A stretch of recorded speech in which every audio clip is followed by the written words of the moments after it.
बच्चों देखो, ज्ञान बढ़ाओ, पढ़ते जाओ, बढ़ते जाओ। शिक्षा दर्शन। जी हाँ, पढ़ाई के साथ मस्ती भी।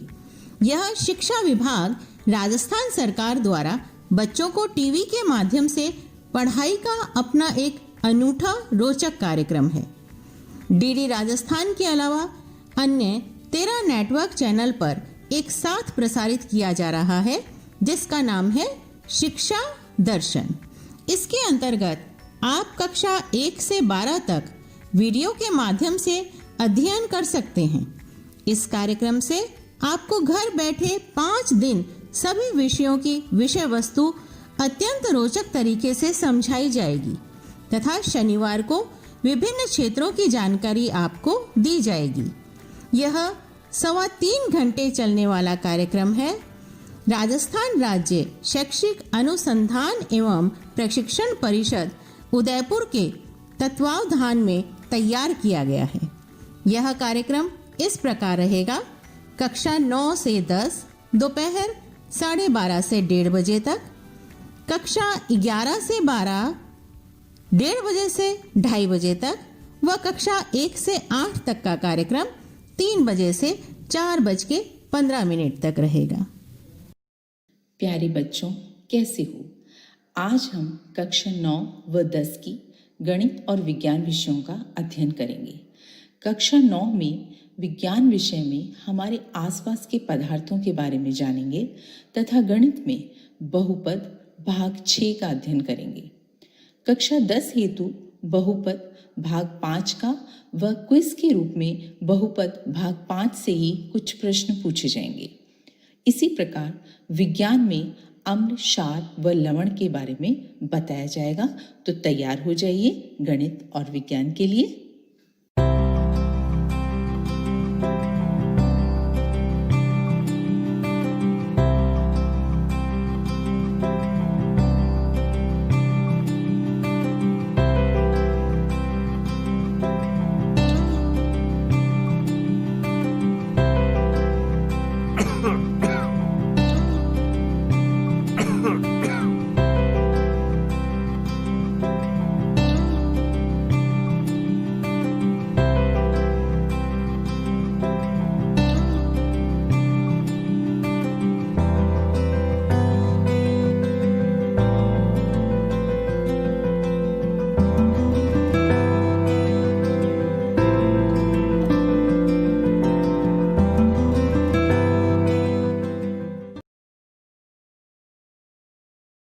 नमस्कार दोस्तों, आज हम करेंगे प्रैक्टिस क्वेश्चन वीडियो।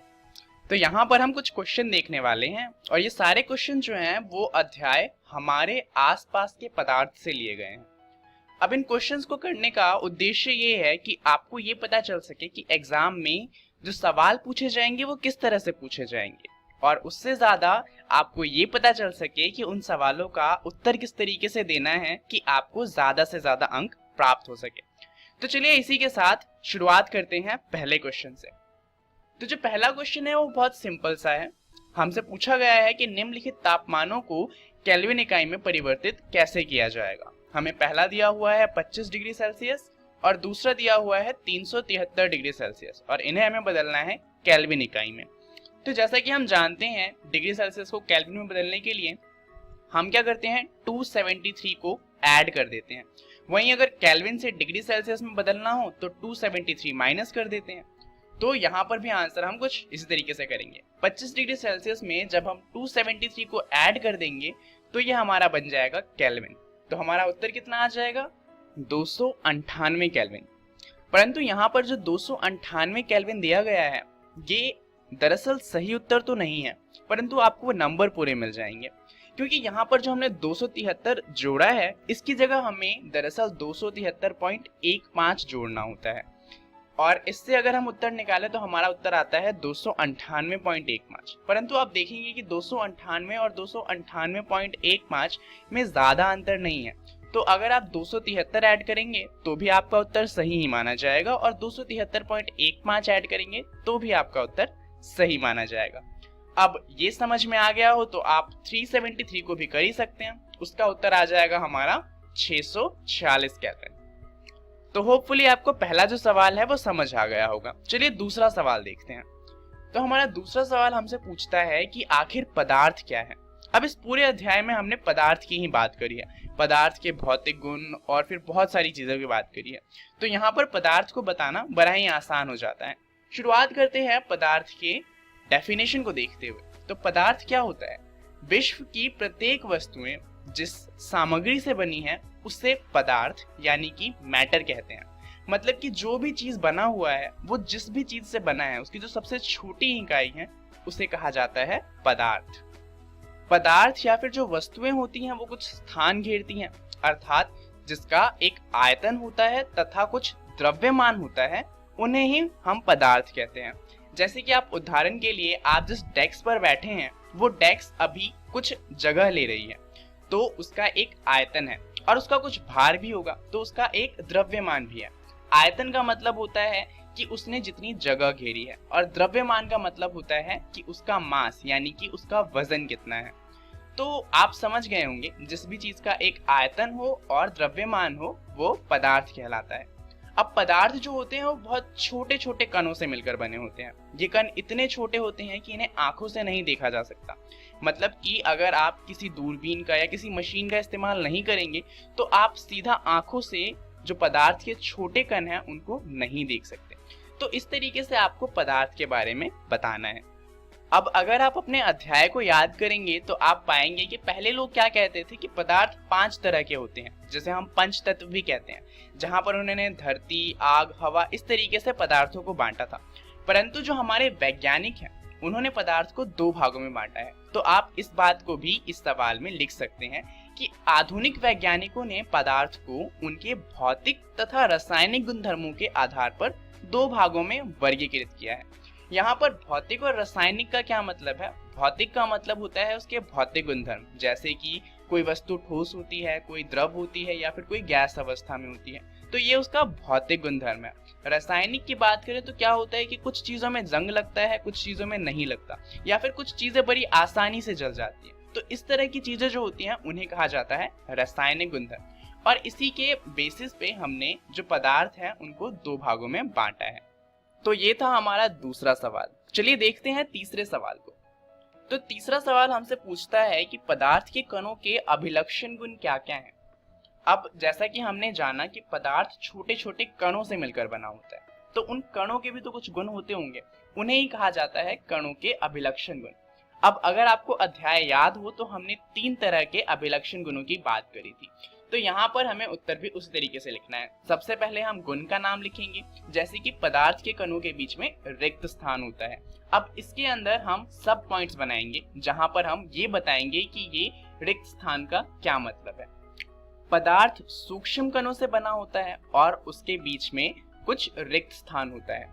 जैसा कि हम जानते हैं 3 तरह के पदार्थ होते हैं, या तो ठोस होते हैं, या फिर द्रव होते हैं, या फिर गैस अवस्था में होते हैं। जो ठोस होते हैं उनके कणों के बीच में बहुत कम रिक्त स्थान होता है।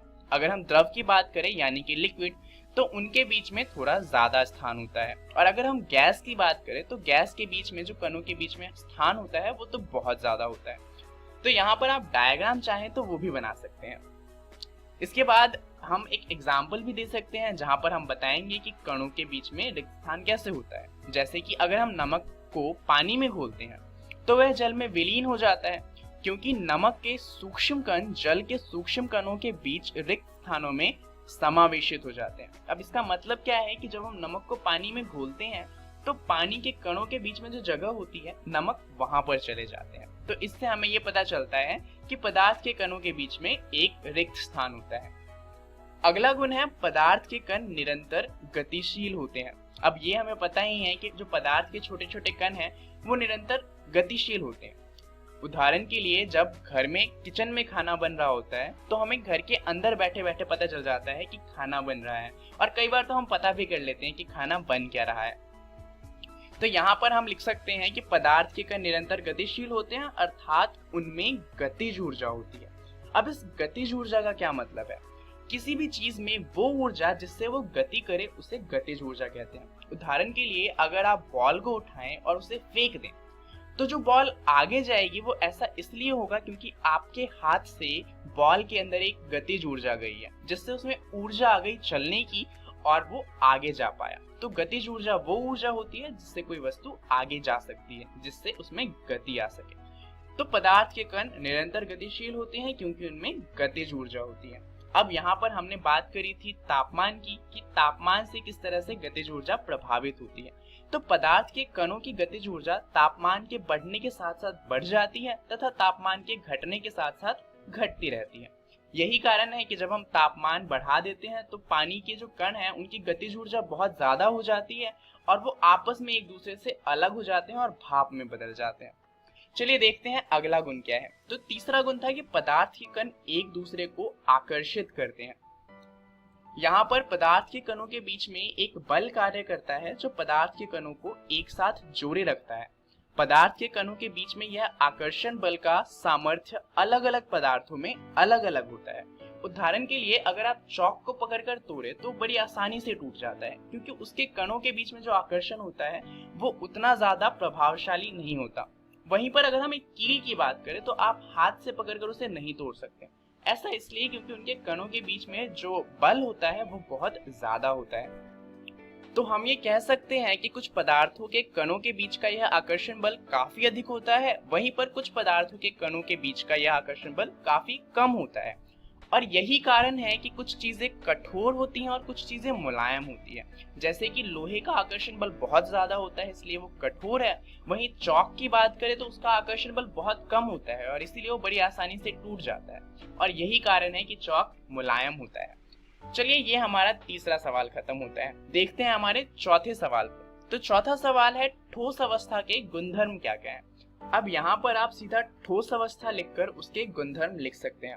उदाहरण के लिए पदार्थ जिनका एक निश्चित आकार, स्पष्ट सीमाएं तथा स्थिर आयतन हो ठोस कहलाता है या फिर ठोस अवस्था में कहलाता है। अब निश्चित आकार, स्पष्ट सीमाएं और स्थिर आयतन के बारे में हम अध्याय में पढ़ चुके हैं, तो यहाँ पर इसे दोबारा बताने की जरूरत तो है नहीं। ठोस की संपीड्यता नगण्य होती है। यहाँ पर संपीड्यता का मतलब होता है कंप्रेसिबिलिटी, या फिर ये कह सकते हैं कि किसी चीज को कितना दबाया जा सकता है। ठोस का ये नगण्य होता है, यानी कि ठोस वस्तु को हम दबा नहीं सकते। तो अगर हम दबाना चाहेंगे तो क्या होगा? अगर हम जबरदस्ती किसी ठोस वस्तु को दबाना चाहेंगे तो बल लगने पर ठोस अपने आकार को तो बनाए रखेगा, पर अगर बल बहुत ज्यादा हो जाएगा तो ठोस टूट जाता है, परंतु उसका आकार नहीं बदलता। चलिए देखते हैं हमारा पांचवा क्वेश्चन। तो हमारा पांचवा क्वेश्चन है गुप्त ऊष्मा यानी कि लेटेंट हीट का क्या मतलब है। अब यहाँ पर गुप्त ऊष्मा का मतलब है कोई छुपी हुई ऊष्मा होगी। तो यहाँ पर इसका मतलब क्या है, चलिए पहले इसका उत्तर देख लेते हैं। पदार्थ की अवस्था परिवर्तन के क्रम में तापमान में परिवर्तन के बिना ही अवशोषित या उत्सर्जित की जाने वाली तापीय ऊर्जा को गुप्त ऊष्मा कहा जाता है। अब इसका क्या मतलब है, मान लीजिए कि आप बर्फ को पिघला रहे हैं, तो जब तक सारा का सारा बर्फ नहीं पिघल जाता तब तक उसका तापमान 0 डिग्री सेल्सियस रहता है। वहीं पर अगर मान लीजिए आप पानी को गर्म कर रहे हैं, तो जब तक सारा का सारा पानी भाप नहीं बन जाता तब तक पानी का तापमान 100 डिग्री सेल्सियस ही रहता है। भले ही आप कितना भी ताप दे दें, पानी का जो तापमान रहेगा वो 100 डिग्री सेल्सियस ही रहेगा, उससे ज्यादा नहीं बढ़ेगा। तो यहाँ पर आप ताप जो दे रहे हैं वो ताप कहाँ जा रही है हमें पता नहीं चलता, इसीलिए इसे कहा जाता है गुप्त ऊष्मा। दरअसल वो ताप जो होती है वो पानी के कणों के बीच की जो आकर्षण होती है उनको तोड़ने में लग जाती है। तो उससे क्या होता है, सारी की सारी ऊष्मा आकर्षण बल को तोड़ती है। उससे क्या होता है कि पानी के जो कण होते हैं वो पानी से अलग हो जाते हैं और भाप बनकर ऊपर चले जाते हैं। और यही कारण है कि जब तक सारा पानी भाप में नहीं बदलता तब तक उसका तापमान नहीं बढ़ता, क्योंकि सारा का सारा जो तापमान है वो कणों के आकर्षण बल को तोड़ने में लगेगा। और कणों के आकर्षण बल तब तक वहां पर रहेंगे जब तक वहां पर पानी रहेगा। और यही कारण है कि जो पानी होता है और भाप होता है उसमें भाप के पास ज्यादा ऊर्जा होती है, क्योंकि उसके पास गुप्त ऊष्मा भी होती है, जबकि पानी के पास वो गुप्त ऊष्मा नहीं होती। चलिए देखते हैं अगले प्रश्न को। तो हमारा अगला और आखिरी प्रश्न है कि क्वथनांक किसे कहते हैं। अब यहाँ पर हम सीधा सा आंसर लिख सकते हैं, वह तापमान जिस पर द्रव उबलने लगता है उससे उस द्रव का क्वथनांक कहते हैं। अब इस लाइन से हमें ये पता चल गया कि हर द्रव का क्वथनांक अलग अलग होता है। उदाहरण के लिए पानी का क्वथनांक होता है 100 डिग्री सेल्सियस, तो वह तापमान जिस पर कोई सी भी चीज उबलने लगे वह उसका क्वथनांक कहलाती है। अब क्वथनांक की बात करें तो क्वथनांक एक समष्टि गुण यानी कि बल्क फिनोमिना है। क्योंकि इस बिंदु पर द्रव के सभी कणों को इतनी ऊर्जा मिल जाती है कि वो वाष्प में बदल जाते हैं। चलिए यहाँ पर समष्टि गुण जो है यानी कि बल्क फिनोमेना उसको थोड़ा अच्छे से समझते हैं। इसका जो उल्टा होता है वो होता है सरफेस फिनोमेना, जैसा कि वाष्पीकरण में होता है। जैसा कि हम जानते हैं वाष्पीकरण में क्या होता है, सबसे पहले सबसे ऊपर वाली जो परत होती है वो गर्म होती है और भाप में बदल जाती है। उसके बाद उसकी नीचे वाली परत गर्म होना शुरू होती है और ऐसे ही एक एक कर सारी परत गर्म होती है और भाप में बदलती है। परंतु समष्टि गुण में क्या होता है कि सारा का सारा पानी एक ही साथ गर्म होता है और एक ही साथ भाप में बदलना शुरू हो जाता है। उसमें ऐसा नहीं होता कि नीचे का पानी ठंडा है या फिर ऊपर का पानी गर्म है। वहां पर सारे पानी का तापमान एक बराबर होता है।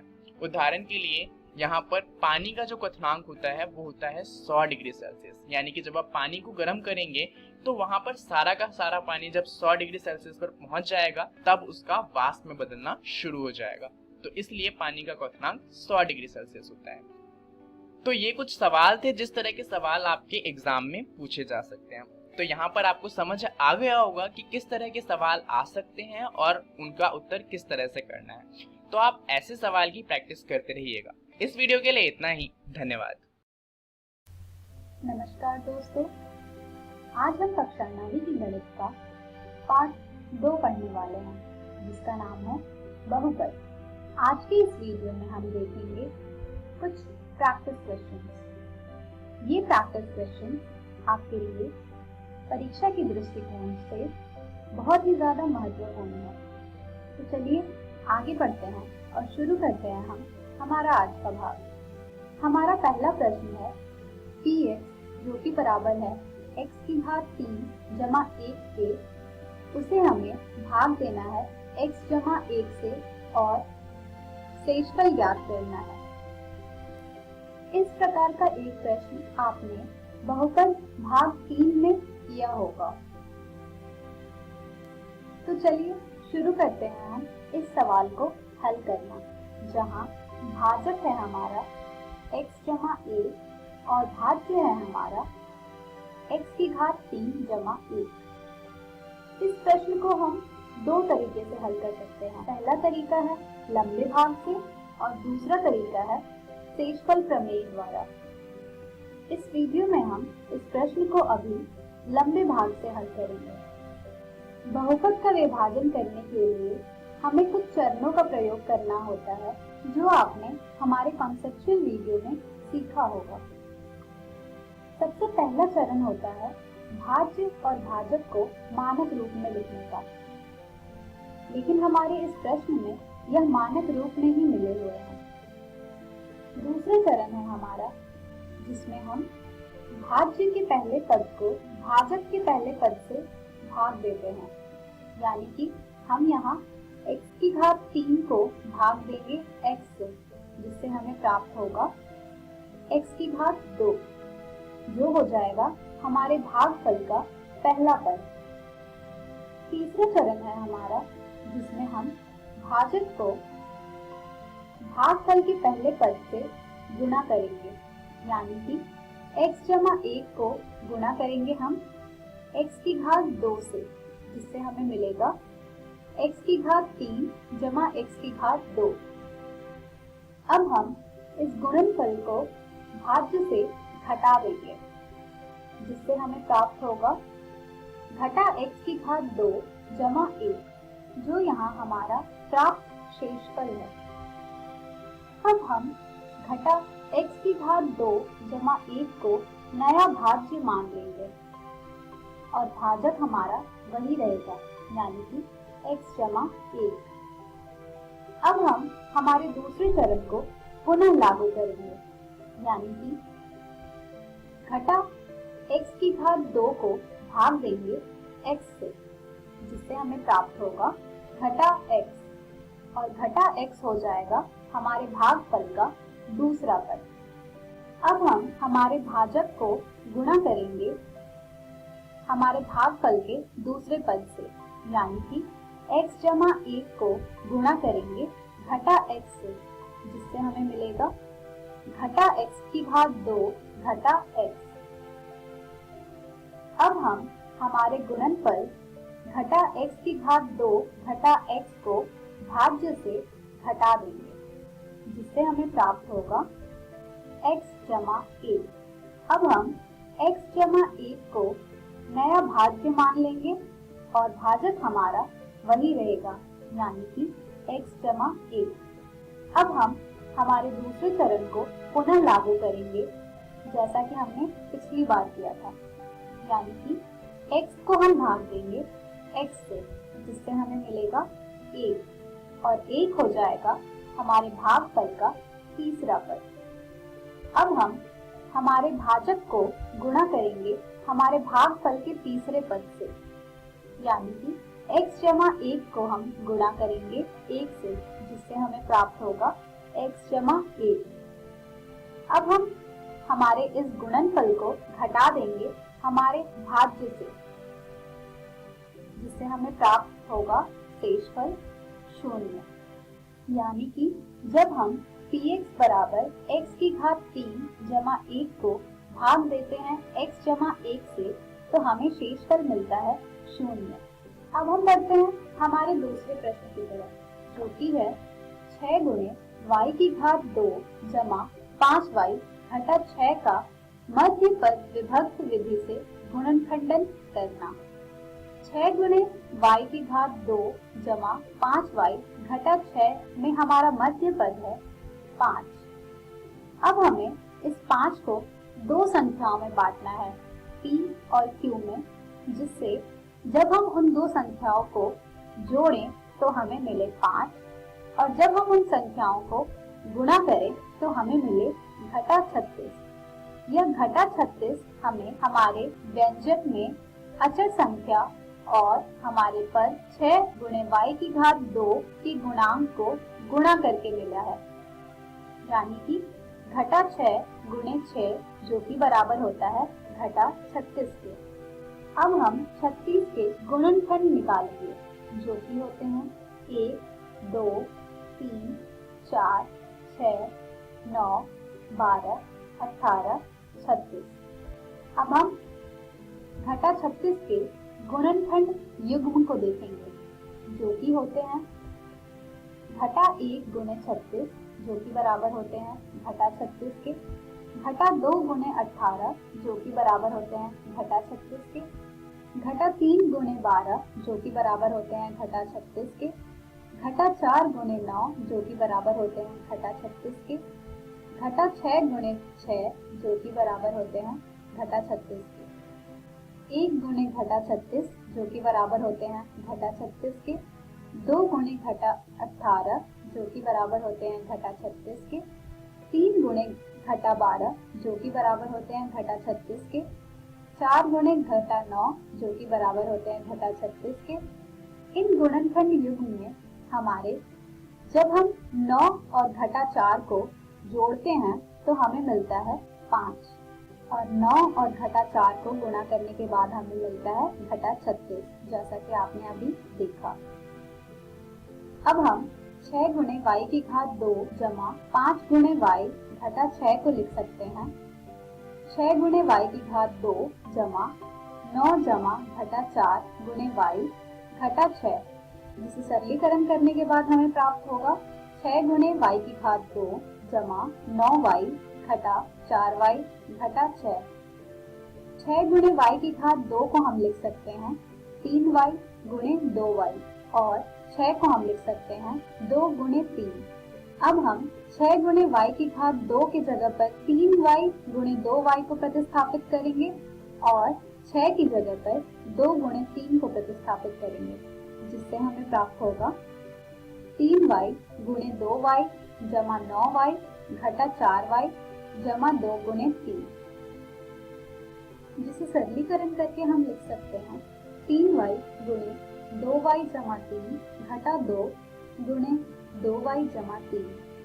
3y को हमने उग्नेयस्थ के रूप में इन दोनों पदों से बाहर निकाल लिया है और 2 को हमने इन दोनों पदों से उग्नेयस्थ के रूप में बाहर निकाल लिया है, जिससे हमें प्राप्त हो रहा है 3y गुणे 2y जमा 3 घटा 2 गुणे 2y जमा 3, जिसे और सरल करके हम लिख सकते हैं 3y घटा 2 गुणे 2y जमा 3, यानी कि मध्य पद विभक्त विधि से 6 गुणे y की घात 2 जमा 5y घटा 6 को हम लिख सकते हैं 3y घटा 2 गुणे 2y जमा 3, यानी कि मध्य पद विभक्त विधि से गुणन खंडन करके 6 गुणे y की घात 2 जमा 5y घटा 6 को हम लिख सकते हैं 3y घटा 2 गुणे 2y जमा 3।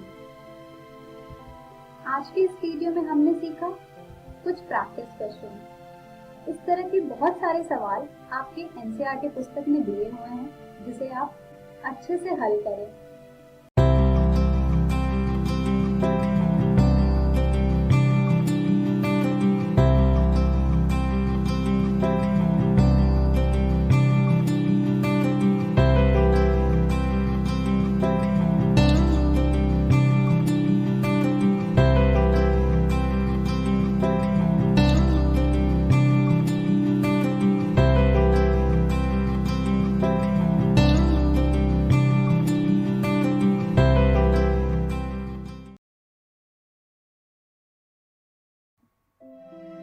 नमस्कार दोस्तों, आज की इस वीडियो में हम पढ़ेंगे बहुपद, जिसको इंग्लिश में पॉलिनोमियल्स कहते हैं। तो आज की वीडियो में हम पार्ट 5 पढ़ेंगे। चलिए देखते हैं पार्ट 5 में क्या पढ़ना है हमें। बहुपदों के लिए विभाजन एल्गोरिथम। तो चलिए देखते हैं विभाजन एल्गोरिथम। यदि px और gx कोई दो बहुपद हैं जहां gx 0 के बराबर नहीं है, तो हम बहुपद qx और rx ऐसे प्राप्त कर सकते हैं कि px बराबर gx गुने में qx जमा rx हो, यानी px बराबर में gx into qx plus rx है। विभाजन एल्गोरिथम के हिसाब से px भाज्य है, gx भाजक है, qx भागफल है तथा rx शेषफल है। चलिए उदाहरण देखते हैं एक। 2x वर्ग प्लस 3x प्लस 1 को x प्लस 2 से भाग दीजिए और विभाजन एल्गोरिथम की सत्यता की जांच कीजिए। तो चलिए भाग देते हैं। 2x का वर्ग प्लस 3x प्लस 1 भाज्य है तथा x प्लस 2 भाजक है। अब हमें इस x में ऐसी संख्या से गुना करना है ताकि 2x का वर्ग आ जाए। तो अगर मैं x में 2x से गुना करूं तो 2x का वर्ग आ जाएगा, इसीलिए ये 2x हमारा भागफल होगा। अब इस 2x से हम x प्लस 2 में गुना करेंगे तो हमें प्राप्त होता है 2x का वर्ग जमा 4x। तो इसको हम लिखेंगे भाज्य के नीचे। अब घटा करने के लिए हमें इसके साइन को बदलना होगा, तो हम प्लस की जगह पर माइनस लिखेंगे तथा यहाँ पर क्योंकि कोई साइन नहीं है तो इसका अर्थ है कि यहाँ प्लस है, इसीलिए यहाँ पर भी माइनस लिखेंगे। अब अगर मैं 2x वर्ग में से 2x वर्ग को घटा दूं तो आंसर 0 आएगा। इसी प्रकार 3x में से अगर 4x घटाऊं तो माइनस का x आएगा, प्लस हम ऊपर से ये 1 नीचे लिख लेंगे। अब इस x में हमें ऐसी संख्या से गुना करना है ताकि माइनस का x आ जाए। तो अगर मैं -1 से x में गुना करूं तो माइनस का x आएगा। अब -1 से x प्लस 2 में गुना करने पर माइनस का x माइनस का 2 आएगा। आगे अब हम फिर से इसके साइन को चेंज करेंगे। माइनस जो है वो प्लस में बदल जाएगा तथा फिर से ये माइनस का साइन है तो ये भी प्लस में बदल जाएगा। अब माइनस के x में प्लस का x करने पर आंसर 0 आएगा तथा प्लस के 1 में प्लस का 2 करने पर प्लस का 3 आएगा, यानी ये जो प्लस का 3 है वो शेषफल है। तो चलिए अब हम विभाजन एल्गोरिथम की सत्यता की जांच करें। यहाँ पर px बराबर है 2x का वर्ग जमा 3x जमा 1 के। gx बराबर है x जमा 2 के।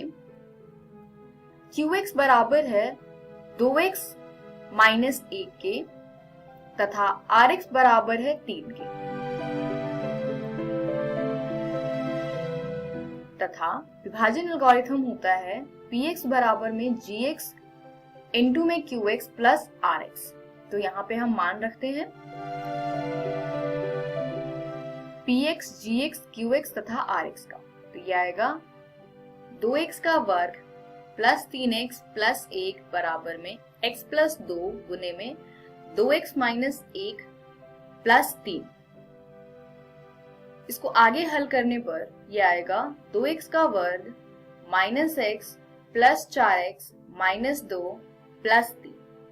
इसको आगे हल करते हैं हम, तो यह आएगा 2x का वर्ग जमा 3x जमा 1। तो आप देख सकते हैं कि px का मान जो है वो बराबर आ गया है gx into qx plus rx के। तो यहाँ से विभाजन एल्गोरिथम की सत्यता की जांच हो गई है, दोनों बराबर हैं। इसी के साथ ये वीडियो समाप्त होती है। इस वीडियो में हमने सीखा कि विभाजन एल्गोरिथम में px का मान बराबर होता है gx गुने में qx जमा rx, जहां पर px भाज्य है, gx भाजक है, qx भागफल है तथा rx शेषफल है। अगली वीडियो में हम कुछ प्रैक्टिस क्वेश्चंस करेंगे। धन्यवाद।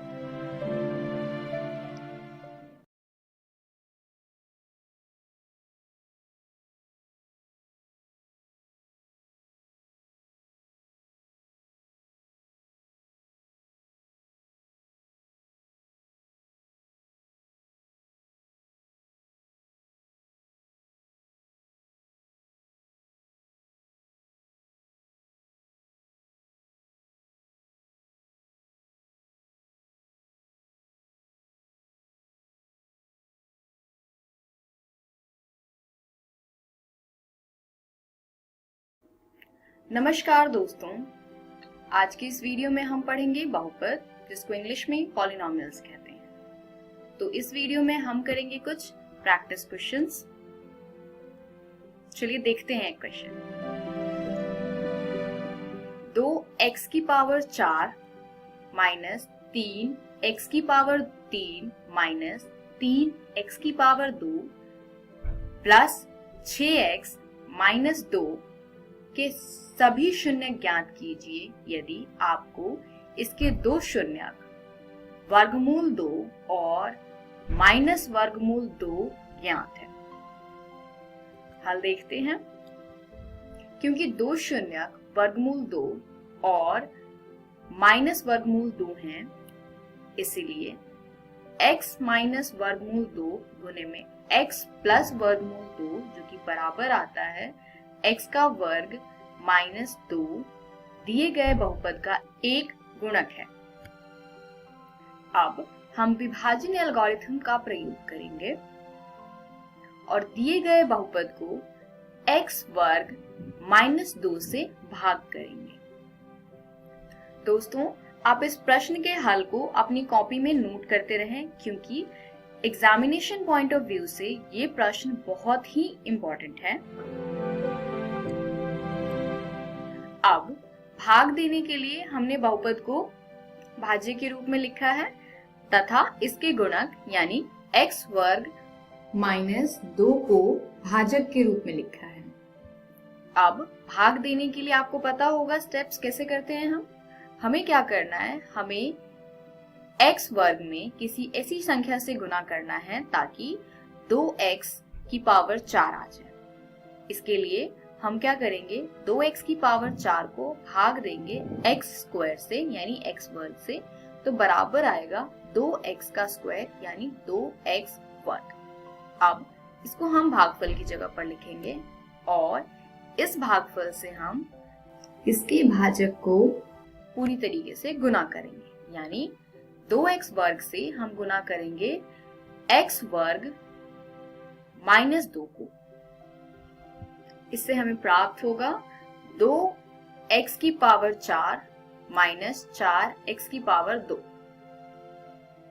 इसको हम लिखेंगे भाज्य के नीचे कुछ इस प्रकार, ताकि पद समान रहे, यानी कि 2x की पावर 4 को हम x की पावर 4 के नीचे लिखेंगे तथा माइनस 4x की पावर 2 को x की पावर 2 जहां है उसके नीचे लिखेंगे। अब इसको घटाने के लिए हमें इसके साइन को बदलना होगा। तो यहाँ पर माइनस का साइन है तो यहाँ प्लस का साइन आएगा। इसी प्रकार क्योंकि यहाँ पर कोई साइन नहीं है तो ये प्लस है और इसके नीचे हम माइनस लिखेंगे। अब 2x की पावर 4 में से अगर 2x की पावर 4 को घटा दे तो आंसर आएगा 0। इसी प्रकार माइनस 3x के वर्ग में 4x के वर्ग को जोड़ेंगे तो आंसर आएगा प्लस का x वर्ग। तो आप देख सकते हैं कि हमने x की पावर 4 के नीचे x की पावर 4 वाला पद लिखा था तथा x वर्ग के नीचे x वर्ग वाला पद लिखा था। अब बाकी पदों को हम नीचे लिखते हैं, जैसे माइनस 3x का घन प्लस का 6x माइनस का 2। अब फिर से हमें x स्क्वायर यानी x वर्ग में इसी संख्या से गुणा करना है ताकि माइनस 3x का घन आ जाए। तो इसके लिए हम क्या करेंगे, हम माइनस 3x घन को भाग देंगे x वर्ग से, तो हमें प्राप्त होता है माइनस 3x, यानी अब भागफल में हम माइनस 3x लिखेंगे और इस माइनस 3x से हम x वर्ग माइनस 2 को गुना करेंगे। तो गुना करने पर हमें प्राप्त होता है माइनस 3x का घन प्लस 6x। अब फिर से हम इसके नीचे इसको इस प्रकार लिखेंगे ताकि समान पद के नीचे समान पद आ पाए, जैसे x घन के नीचे x घन का पद तथा x के नीचे x का पद। अब फिर से हम इसके साइन को चेंज करेंगे। यहाँ पर घटा का साइन है यानी माइनस का साइन है तो प्लस का साइन आएगा, यहाँ पर प्लस का साइन है तो माइनस का साइन आएगा। अब माइनस 3x घन में अगर प्लस 3x घन करें तो आंसर 0 आएगा। इसी प्रकार प्लस 6x में से अगर माइनस का 6x करें तो आंसर 0 आएगा। बाकी पदों को हम नीचे लिख लेते हैं, जो है x का वर्ग माइनस 2। अब फिर से हम x वर्ग में इसी संख्या से गुणा करेंगे ताकि x का वर्ग आए। तो क्योंकि दोनों संख्याएं समान हैं तो हम 1 से गुना करेंगे। 1 से गुना करने के बाद हमें यहाँ पर प्राप्त होगा x वर्ग माइनस 2। फिर से हम साइन को चेंज करेंगे, प्लस का माइनस तथा माइनस का प्लस। अब आप x स्क्वायर में से यानी x वर्ग में से x वर्ग को घटाएंगे तो आंसर 0 आएगा। इसी प्रकार माइनस 2 में प्लस का 2 करेंगे तभी भी आंसर 0 आएगा, यानी कि 0। तो आप देख सकते हैं कि ये पूर्ण रूप से विभाजित हो गया है। चलिए आगे बढ़ते हैं। ये है हमारा भागफल। अब इसमें हम लगाएंगे विभाजन एल्गोरिथम। तो 2x की पावर 4 माइनस 3x की पावर 3 माइनस 3x की पावर 2 प्लस 6x माइनस 2 बराबर आएगा x का वर्ग माइनस 2 गुने में 2x का वर्ग माइनस 3x प्लस 1। अब हम इसको आगे फिर से गुणनखंडन करेंगे। इसका गुणनखंड करने पर 2x माइनस 1 गुने में x माइनस 1 इसका गुणनखंड प्राप्त हुआ है। अब अगर शून्यक निकालना है हमें तो हम 2x माइनस 1 गुने में x माइनस 1 के बराबर में शून्य रखेंगे। यहाँ से हमें प्राप्त होगा या तो 2x माइनस 1 बराबर 0 है या x माइनस 1 बराबर 0 है, यानी या तो x बराबर 1/2 है या x बराबर 1 है। अतः दिए गए बहुपद के अन्य दो शून्यक 1/2 और 1 है। तो दोस्तों, इस प्रकार के प्रश्नों की जितनी हो सके उतनी अधिक प्रैक्टिस करें। इसी के साथ आज की वीडियो समाप्त होती है। अगले वीडियो से हम नया अध्याय शुरू करेंगे। धन्यवाद। नमस्कार दोस्तों, आज जो हम अध्याय करने जा रहे हैं उसका नाम है अम्ल, क्षारक एवं लवण। तो चलिए जानते हैं इस वीडियो में हम क्या जानने वाले हैं। इस वीडियो में हम बात करेंगे क्षारक और अम्ल के रासायनिक गुणधर्मों की। पर इससे पहले आप जरूर सोच रहे होंगे कि अम्ल और क्षारक का इस्तेमाल तो हम सिर्फ लैब में करते हैं, तो इसके बारे में पढ़ने की क्या जरूरत है। तो दरअसल जो अम्ल और क्षारक हैं वो हर जगह पे हैं। उदाहरण के लिए ये हमारे भोजन में होते हैं। भोजन ही नहीं, हमारे जो साबुन होते हैं उनके अंदर भी अम्ल और क्षारक होते हैं। इतना ही नहीं, क्या आप जानते हैं हमारा जो उदर होता है उसके अंदर भी अम्ल होता है। तो अब इनके बारे में पढ़ना थोड़ा जरूरी हो जाता है। परंतु रासायनिक गुणधर्म पढ़ने से पहले हमें पता तो होना चाहिए कि कौन सा तत्व क्षारक है या फिर अम्ल है। तो हमें पता कैसे चलेगा? मान लीजिए यहाँ पर एक विलयन रखा हुआ है, तो ये विलयन अम्ल है या क्षारक है, पता कैसे करें? क्या हमें इसे चखना चाहिए? हो सकता है कि ये खतरनाक हो, तो आखिर पता कैसे लगाएंगे कि कोई सा तत्व क्षारक है या फिर अम्ल है? तो ये पता लगाने के दो तरीके हैं कि कोई सा तत्व अम्ल है या क्षारक है। ये दो तरीके क्या है? पहला है स्वाद। इसके बारे में आपने पहले भी पढ़ा है कि अम्लों का स्वाद खट्टा होता है।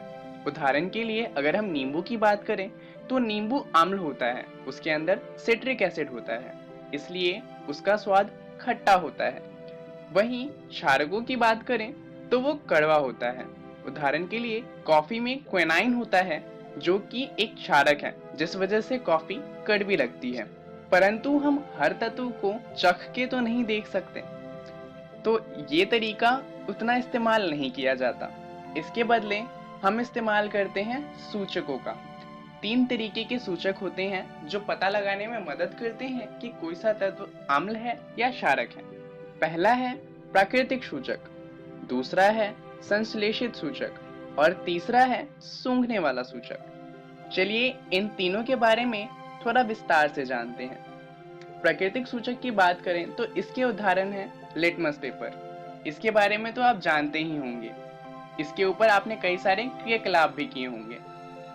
दूसरा उदाहरण ले तो हल्दी भी प्राकृतिक सूचक में ही आता है। संश्लेषित सूचक की बात करें तो इसके उदाहरण है मिथाइल ऑरेंज और फिनोल्फ्थलीन। ये उतनी आसानी से तो नहीं मिलते, पर अगर आप अपनी केमिस्ट्री लैब में देखें तो ये आपको जरूर मिल जाएंगे। सूंघने वाले सूचक की बात करें तो ये वो सूचक होते हैं जिनका अम्ल और क्षारक के साथ संपर्क में आने पे सुगंध में बदलाव आ जाता है। उदाहरण के लिए प्याज। तो अब हमें पता चल गया कि कोई सा तत्व अम्ल है या क्षारक है। तो चलिए अब जानते हैं कि इनके रासायनिक गुणधर्म क्या हैं। अम्ल एवं क्षारक धातु के साथ कैसे अभिक्रिया करते हैं ये जानते हैं। अम्ल की बात करें तो अम्ल के अवशिष्ट के साथ मिलकर धातु एक यौगिक बनाता है जिसे लवण कहते हैं। यह अभिक्रिया कुछ इस तरीके की होती है। अम्ल जब धातु के साथ अभिक्रिया करता है तो उससे हमें लवण मिलता है और साथ में हाइड्रोजन गैस विकसित होती है। इस अभिक्रिया की पुष्टि करने के लिए एक क्रियाकलाप किया जा सकता है, जैसा यहाँ पर किया गया है। हमने एक परख नली में जिंक के टुकड़े डाले हैं और इसके अंदर तनु सल्फ्यूरिक अम्ल है। अब अभिक्रिया के अनुसार यहाँ पर हाइड्रोजन गैस निकलनी चाहिए, तो हमने इससे जो गैस निकल रही है उसे साबुन के विलयन से पास किया है। तो साबुन के विलयन से बुलबुले निकलना शुरू होंगे। अगर हम इन बुलबुलों के आगे जलती हुई मोमबत्ती रखें तो पॉप की ध्वनि के साथ ये बुलबुले फूट जाएंगे और इससे इस बात की पुष्टि होती है कि जो बुलबुले हैं वो हाइड्रोजन गैस के बुलबुले हैं। क्षारक भी धातु के साथ ऐसे ही अभिक्रिया करता है।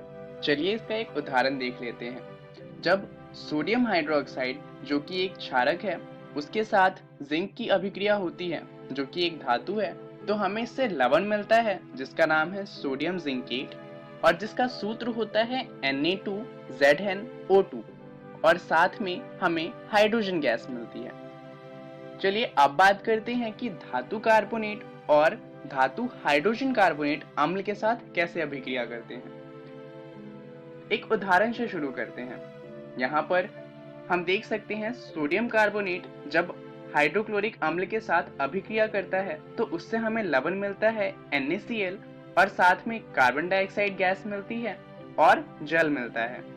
वहीं अगर हम धातु हाइड्रोजन कार्बोनेट की बात करें, जैसा कि यहाँ उदाहरण लिया है सोडियम हाइड्रोजन कार्बोनेट का, तो ये जब HCl के साथ यानी कि हाइड्रोक्लोरिक अम्ल के साथ अभिक्रिया करता है तो हमें वही लवण मिलता है NaCl यानी कि सोडियम क्लोराइड, साथ में कार्बन डाइऑक्साइड गैस मिलती है और जल मिलता है। यहाँ आप देखेंगे कि दोनों ही अभिक्रिया में कार्बन डाइऑक्साइड गैस निकल रही है। अगर हम इस गैस को चूने के पानी से पास करें तो क्या होगा कि चूने के पानी के साथ अभिक्रिया करके ये CaCO3 बनाएगा जो कि एक श्वेत अवक्षेप होगा और जो कलर है वो सफेद हो जाएगा और ऐसा लगेगा कि चूने का पानी दूध में परिवर्तित हो गया है और इसके साथ हमें जल मिलता है। इस श्वेत अवक्षेप और जल में अगर हम और देर तक कार्बन डाइऑक्साइड गैस पास करेंगे तो हमें एक लवण मिलेगा जो कि जल में विलयशील होगा। तो अब इन सभी को ध्यान से देखें तो हमें पता चलता है कि जो प्रतिक्रिया है वो कुछ इस तरीके की है। धातु कार्बोनेट या फिर धातु हाइड्रोजन कार्बोनेट जब अम्ल के साथ अभिक्रिया करता है तो हमें मिलता है लवण, साथ में मिलती है कार्बन डाइऑक्साइड गैस और जल। चलिए अब बात करते हैं अम्ल और क्षारक आपस में कैसे अभिक्रिया करते हैं। तो अम्ल द्वारा क्षारक का प्रेक्षित प्रभाव तथा क्षारक द्वारा अम्ल का प्रभाव समाप्त हो जाता है। ये किस तरीके से होता है, चलिए देख लेते हैं। अम्ल और क्षारक जब मिलते हैं तो एक लवण बन जाता है और साथ में जल मिलता है। उदाहरण के लिए अगर हम हाइड्रोक्लोरिक अम्ल और सोडियम हाइड्रोक्साइड की अभिक्रिया करवाएं तो उससे हमें लवण मिलता है NaCl जिसका नाम होता है सोडियम क्लोराइड। ये हमारे घर में जो नमक इस्तेमाल होता है उसी का सूत्र है और साथ में जल मिलता है। यहाँ पर अगर हम HCl और NaOH को देखें तो दोनों ही बहुत खतरनाक हैं। HCl बहुत ही सांद्र अम्ल होता है, वहीं NaOH बहुत ही सांद्र क्षारक होता है। पर अगर हम NaCl और जल की बात करें तो दोनों ही हानि रहित होते हैं। तो इस तरीके से जो उनका प्रेक्षित प्रभाव होता है वो कम हो जाता है और समाप्त हो जाता है। तो चलिए जानते हैं इस वीडियो में हमने क्या सीखा। हमने जाना अम्ल एवं क्षारक के रासायनिक गुणधर्म के बारे में। इसके बारे में और अच्छे से जानने के लिए आप NCERT का अम्ल, क्षारक एवं लवण वाला अध्याय पढ़ लीजिएगा। चलिए जान लेते हैं अगली वीडियो में हम क्या जानने वाले हैं। अगली वीडियो में हम बात करेंगे रासायनिक गुणधर्म के बारे में, जहां हम जानेंगे बचे हुए गुणधर्म अम्ल और क्षारक के, और उसके बाद हम बात करेंगे कि सभी अम्लों एवं क्षारकों में समानताएं क्या क्या हैं। धन्यवाद।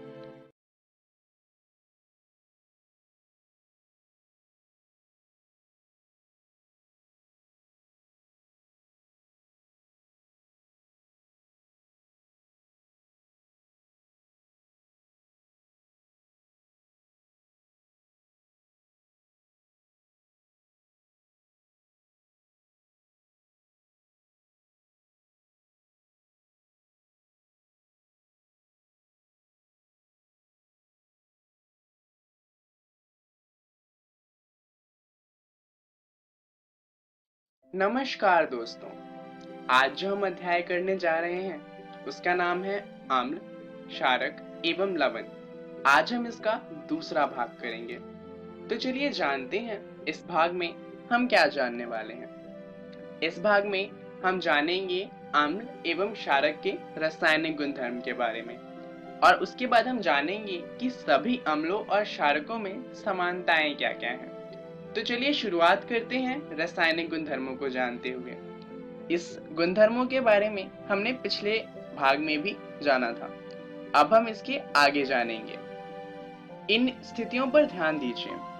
HCl के साथ जब कॉपर ऑक्साइड अभिक्रिया करता है तो विलयन का रंग नीला हरित हो जाता है। तो आखिर ऐसा क्यों होता है? इसका कारण है कि जो कॉपर ऑक्साइड है वो HCl के साथ अभिक्रिया करके कॉपर क्लोराइड बना लेता है, और क्योंकि कॉपर क्लोराइड नीला हरित होता है, इस वजह से जो विलयन है उसका रंग भी नीला हरित हो जाता है। तो इससे क्या पता चलता है? इससे पता चलता है कि धातु ऑक्साइड एवं अम्ल के बीच होने वाली सामान्य अभिक्रिया कुछ इस तरीके की है। धातु ऑक्साइड जब अम्ल के साथ अभिक्रिया करता है तो उससे हमें मिलता है लवण और जल, जैसा कि पिछली अभिक्रिया में जो कॉपर क्लोराइड मिला था वो लवण था। जरा इस अभिक्रिया को ध्यान से देखिए, क्या आपको कुछ याद आ रहा है? ये अभिक्रिया तो कुछ ऐसे ही दिखती है जहाँ पे अम्ल और क्षारक मिलकर लवण और जल बनाते थे। तो अगर हम ऊपर लिखी अभिक्रिया की तुलना नीचे लिखी हुई अभिक्रिया से करें तो इससे हमें क्या पता चलता है? हमें पता चलता है कि जो धातु का ऑक्साइड होता है वो क्षारकीय ऑक्साइड होता है, यानी कि उसकी जो प्रकृति होती है वो क्षारकीय होती है। चलिए अब जरा इस अभिक्रिया को याद कीजिए, जहां पर चूने का पानी कार्बन डाइऑक्साइड गैस के साथ अभिक्रिया करके CaCO3 यानी कि श्वेत अवक्षेप बनाता था और जल मिलती थी।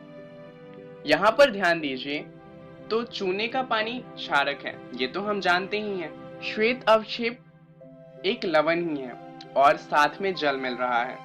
तो आप फिर से देखेंगे, क्षारक कार्बन डाइऑक्साइड गैस के साथ अभिक्रिया करके लवण और जल प्रदान करता है। तो इससे हमें कार्बन डाइऑक्साइड गैस के बारे में क्या पता चलता है? हमें पता चलता है कि कार्बन डाइऑक्साइड गैस एक अम्ल है, यानी कि अधात्विक ऑक्साइड अम्लीय प्रकृति के होते हैं। चलिए अब जानते हैं कि अधात्विक ऑक्साइड एवं क्षारक के बीच होने वाली सामान्य अभिक्रिया को कैसे लिख सकते हैं। अधात्विक ऑक्साइड जो कि अम्लीय प्रकृति का होता है, जब क्षारक के साथ अभिक्रिया करता है तो हमें लवण मिलता है और साथ में जल मिलता है। तो सभी अम्ल और सभी क्षारक में समान गुण होते हैं, ये तो आपने ध्यान दिया ही होगा। कभी आपने सोचा कि इन गुणधर्मों में इतनी समानता क्यों होती है? क्या कारण है जो ये इतने समान होते हैं? चलिए पता लगाते हैं।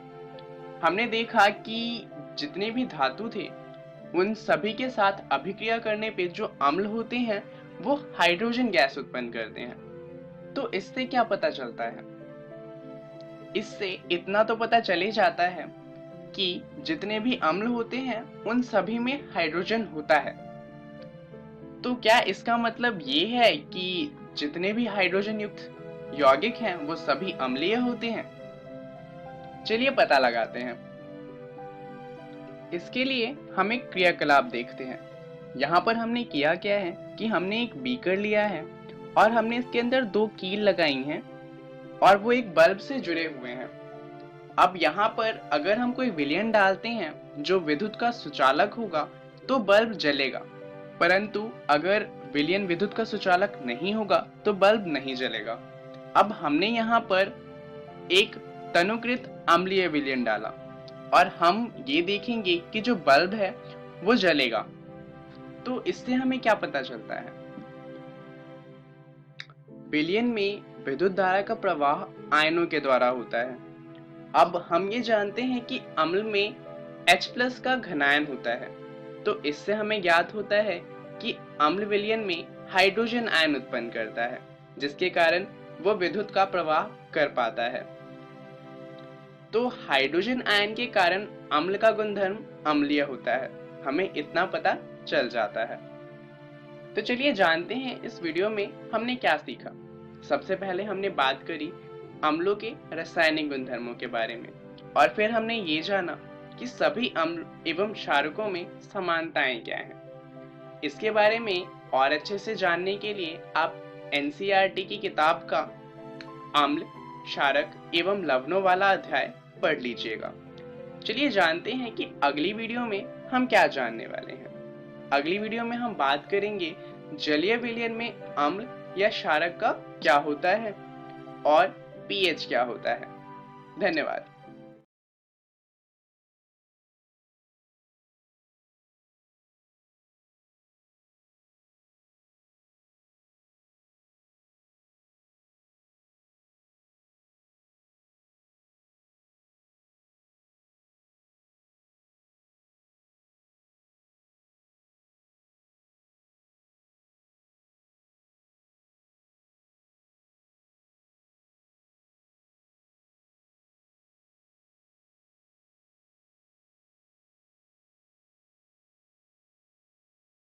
बच्चों, आज की अध्ययन सामग्री आपको कैसी लगी? चलिए देखते हैं आज हमने क्या क्या पढ़ा। आज हमने गणित विषय में कक्षा 9 में बहुपद भाग 6 का अध्ययन किया और उसके प्रश्नों को हल किया। इसी प्रकार कक्षा 10 में गणित के बहुपद भाग 5 और उनके प्रश्नों को हल किया। विज्ञान की जानकारी तो आज हमारे लिए बहुत ही रोचक रही, जिसमें हमने कक्षा 9 में विज्ञान में हमारे आसपास के पदार्थ और कक्षा 10 में अम्ल, क्षार व लवण के बारे में पढ़ा। ये दोनों ही जानकारी हमारे दैनिक जीवन में बहुत ही महत्वपूर्ण और उपयोगी हैं। आशा है आप इसे समझ पाए होंगे और संबंधित प्रश्नों का उत्तर भी दे पाए होंगे। साथ ही प्राप्त जानकारी को आप अपने दैनिक जीवन में भी उपयोगी बना पाएंगे, यही आशा करती हूँ। चलिए देखते हैं कल हम आपके लिए क्या लेकर आए हैं। कल हम कक्षा 9 के लिए लेकर आए हैं गणित व सामाजिक। गणित में हम देखेंगे यूक्लिड का ज्यामितीय परिचय भाग 1 व भाग 2 और उनसे संबंधित प्रश्नों को हल करेंगे। कक्षा 9 की ही सामाजिक विज्ञान में लोकतंत्र क्या और लोकतंत्र कैसे समझेंगे।